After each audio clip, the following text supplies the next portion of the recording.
This is the Metropolitan Museum of Art. I would like to talk about it because I'm very excited, but first I have to tell you something.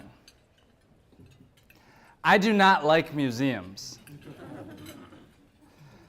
I think they are boring. The paintings have nothing to do with me. My feet hurt. Have you ever been in a museum and instead of leaving feeling inspired and excited, you leave feeling tired? Get me out of here. That's how I felt until I had an amazing experience 3 years ago. A woman brought me to the Metropolitan Museum of Art on a romantic date. It was our third date. And I have to admit, I had been to the Met before. This is the Met. It's the most popular museum in New York City. It's the second most popular museum in the entire world. But to me and my friends, this is a tourist destination. This is someplace you go when your parents are in town.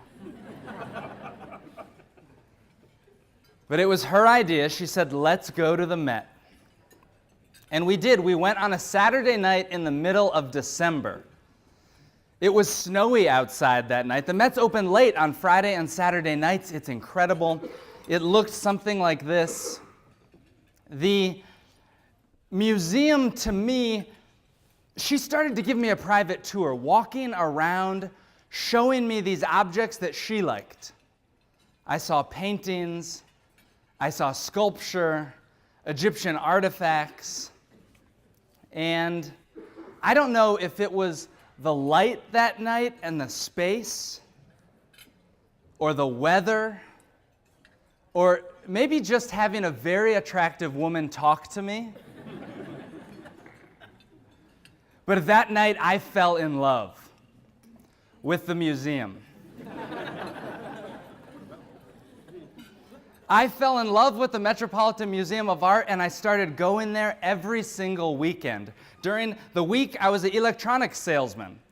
I sold flat-screen monitors for military planes. But on the weekend, every Friday and Saturday and Sunday, I was at the Met. It unlocked within me a sense of curiosity that I never knew that I had about history. So I took their audio tours, I went on guided tours. I love this museum so much that I started to give free tours for my friends. These are some photos of me doing my free tours. Now, remember, I'm a business major. I'm a business guy through and through. These are not very high-level art tours. Usually, the tour was about 10 cool things I found and 3 things I want to steal.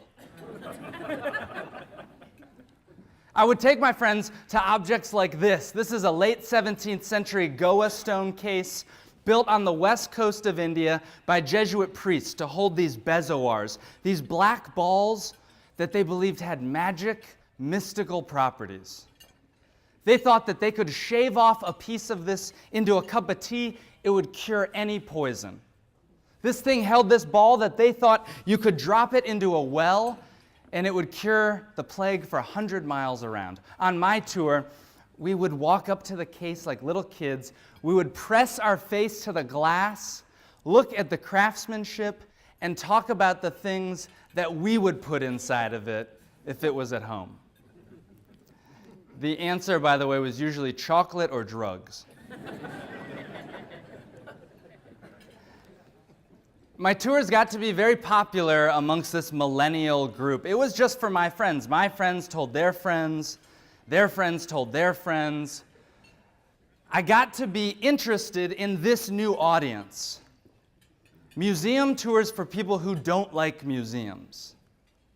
I think that's a bigger audience than the base, and I hope by the end of the tour, my friends come out do liking the museum. This became a very full-time hobby for me. A blog wrote about this, and one weekend 1,000 people sent me emails wanting to join the tours. I'm happy to say that a year and a half ago, I quit my job, and I've spent that time building a business called Museum Hack. Today, we have 10 tour guides. We do 10 to 20 tours every week. We're at 3 major museums in New York, and museums all around the world now hire us to talk about museums and how to engage a new type of audience. People pay for our tours, right? We're an outside tour vendor. And I want to tell you today what I think we do that's special to engage a whole new group of museum patrons. And then I want to wrap it up by saying why I think this matters. It starts with our tour guides. Our tour guides are the heart and soul of our business. They are the reason that our customers love us. We hire people from all walks of life. We think you can be a renegade museum educator, you can be a science teacher, a storyteller, a musician, or an actor. But we think that storytelling comes first, and so we hire to that. I'm going to tell you about these 4 things: guides, games, gossip, and marketing. But our guides is why people love us, and it's why this company is going to be able to grow. It's one thing for me to do tours, but it's another thing to create this army of museum fanatics. We hire people like this guy. His name is Miles. He is a Broadway actor, and he also loves late 17th century American art. Does an amazing interpretation of Washington crossing the Delaware that people love. Our tour guides do one thing that's pretty special. They go very fast-paced on the tours. On a museum hack tour, you see 2 to 3 times as many objects as you do on a regular museum tour. Most museum tours, you see 5 to 6 pieces an hour. We see 10 to 15. These are tours meant for an ADD generation. These are people that are checking their phones, probably like you and me, every 2 to 3 minutes, so we keep it fast-paced. We keep it so fast-paced, the tours start at the beginning with a cheer. They meet everybody and they say, look, put your hands in the middle, we got to be a team. We got to go to the museum. We're going to say, museum. I'm not joking. This is how every tour starts. And so that's what they do. Everybody throws their hands up, and then they enter the museum. Because we're creating experiences, we're not creating tours. I want you to be inspired at the museum. Gallery fatigue is what we fight against. Looking at so many works of art and battling this decision fatigue. And so we're not afraid to play some games in the space. We're not afraid to do yoga in the contemporary galleries. We're not afraid to do squats in the stairwells, espresso shots, pound glasses of wine on our nighttime tours. We like to keep it fast, so we do these things every 30 minutes or so. Beyond the games, though, it's the content of the tours. How do we tell those stories to people to get them engaged? We'll show them the highlights at the museum. I'll take you to the Temple of Dendur, built in the year 15 BC to the Egyptian god Isis on the banks of the Nile River, one of the most amazing physical spaces at the Met. And when I guide my tours, I stop and I say, hey, I'm your tour guide today. Do you guys want to hear facts or gossip? And more often than not, they say gossip, or sometimes they say facts, or some people go factual gossip. And so we tell them the story about how the Egyptian people were in love with Jacqueline Kennedy Onassis, and they wanted to give this temple directly to her. How did the Met end up with this temple? Why didn't the Smithsonian get it in D.C. or other cities like Memphis and Nashville that have quasi-Egyptian names?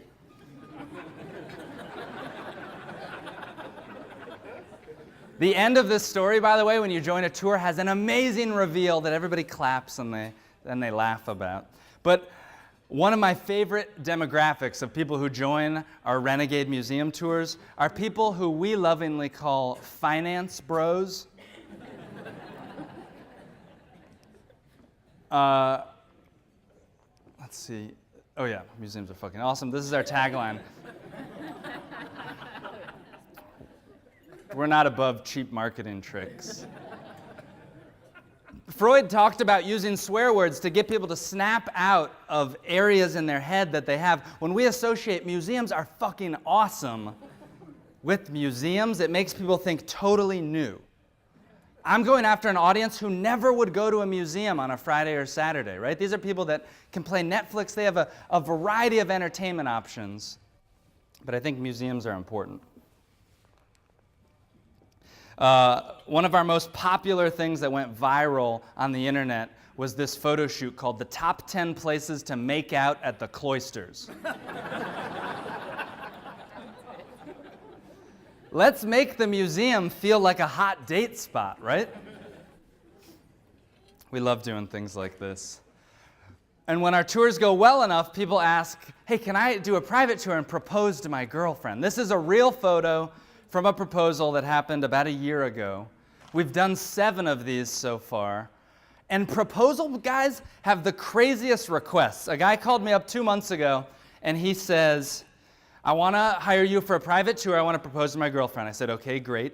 He said, I want to go through visible storage. I said, okay, great. He said, I want there to be pictures of me and my girlfriend up in the museum like an exhibit. I said, okay, I don't think you know how a museum works.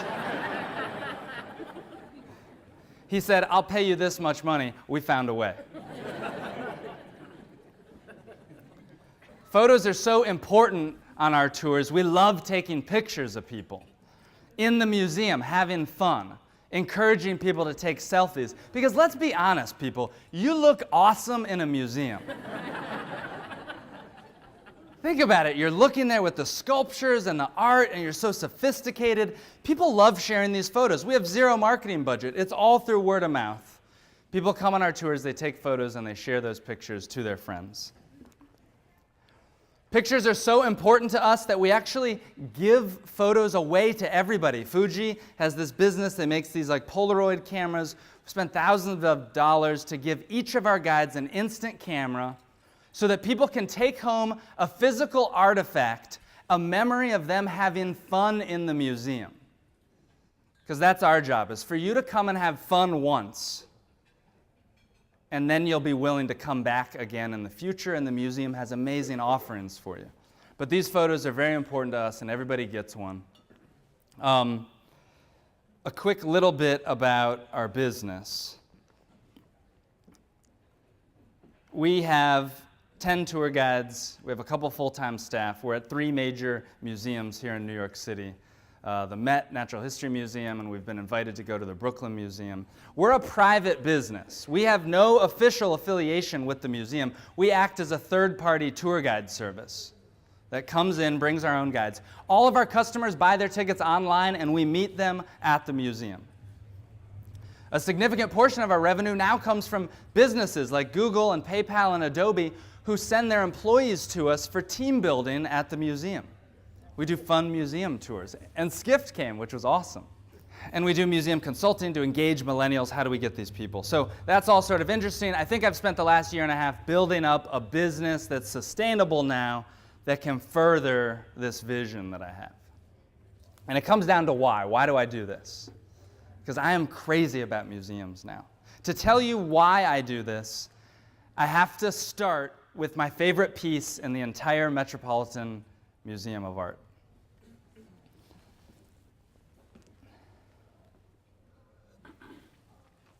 This is an Egyptian work of art, and while it may look modern or contemporary to you, this is actually over 3,000 years old. It's called Fragment of a Queen's Face, and it was broken on purpose. The pharaoh that this was made under, his name was Akhenaten. He tried to unify all of Egypt under monotheism, under the sun god. I want to point out a couple things about this. One, do you notice the amazing color? It's made from a material called yellow jasper.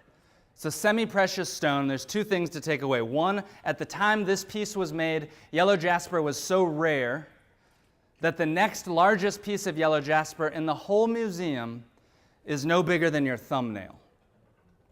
So this whole face would have been a big deal. But number 2, yellow jasper is incredibly hard to work with. On the hardness scale, where diamond is a strong 7 and marble is a 3, yellow jasper is a solid 5. It makes marble look like a stick of butter. The line on the lower lip is immaculate. And I was talking to a curator about this piece, and he said, What's amazing is that we have no idea how this was made, right? There's a lot of mystery about it. Could be one of 4 people, maybe Nefertiti, maybe a woman named Queen T. But we have no clue how this piece was made, and furthermore, there's no surviving examples of tools that could have been used to make that detail. And this woman was listening to us, and she stuck her head in, and she goes, I bet it was the aliens. She did not work at the Met, by the way. I love looking at this, and I like seeing that the Met didn't try to recreate the rest of the face. It leaves it up to your imagination. She would have been presented to the pharaoh wearing a Nubian wig, maybe a dress made entirely out of feathers. Her hands and feet would have been made out of yellow jasper. It would have been a sight to behold. I look at this piece, and I get butterflies. I look at those lips, and I see something, and I feel something, and I think that that's what a great piece of art is. I think that a great piece of art can communicate through time. 3,000 years ago, I couldn't talk to an Egyptian or read the language, but today I can look at this and I can feel something. The Metropolitan Museum of Art is an encyclopedic museum with over 5,000 years of human history. The greatest compliment that I've ever gotten from someone who came on our tours, it's kind of a famous guy who does music videos, and he said, I never would have come to this museum on a Friday night. He said, I've been on this tour now for 2.5 hours. He said, I've seen things that are 100, that are 500, that are 2,000 years old. He said, I've seen things that are 100, that are 500, that are 2,000 years old, that have withstood the test of time, and I look at my own work, and I wonder if that will stand the test of time. He said, being at this museum makes me want to be a better creator. My name is Nick Gray. The name of my company is Museum Hack. We firmly believe that museums are fucking awesome.